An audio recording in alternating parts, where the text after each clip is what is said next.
what would be your strangest pet travel request, or the strangest or most unusual species, or whatever you've helped travel? We've had some crazy requests, but to be honest, sometimes I just delete them. We had one for like 52 spiders, and I was like, nope. And we specialize more in cats and dogs and birds. We did sloths that went to a zoo, but that was a collaborative effort. We had a baby hippo, and that was going to a Zurich zoo. But there Oh, was a that's whole cool. yeah, there's a whole team involved. So we were just one part of that team, it was a privilege and, just a wonderful experience to be a part of. It's a great But story that you get to tell. yeah, I mean, definitely. And the sloths, like the photo of the sloths were just like, you just want to, go like hug them. They look so sweet. Yeah. The hippo, looks super sweet, but hippos are not really huggable. No. No. I think they're pretty dangerous. But I think the craziest one we had, and it was more about the client than the bird, but it was a yellow-headed parrot that we shipped to Switzerland.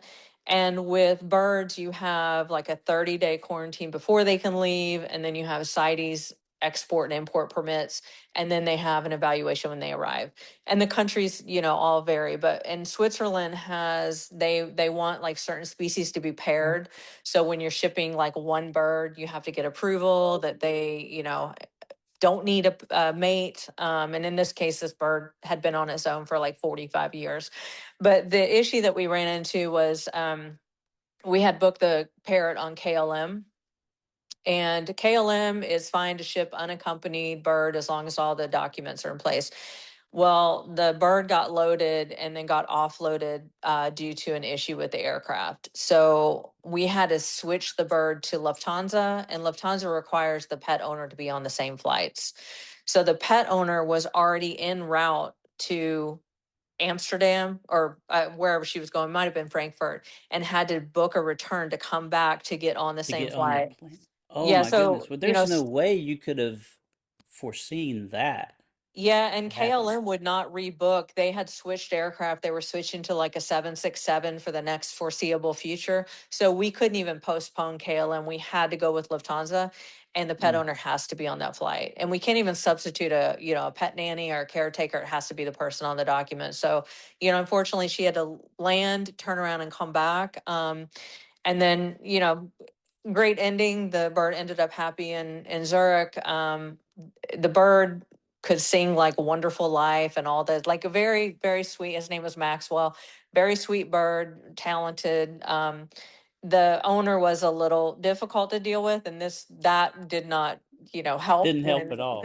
yeah. And, those are just an example of things that are out of our control. And we always have, we have a plan B, we have a plan C.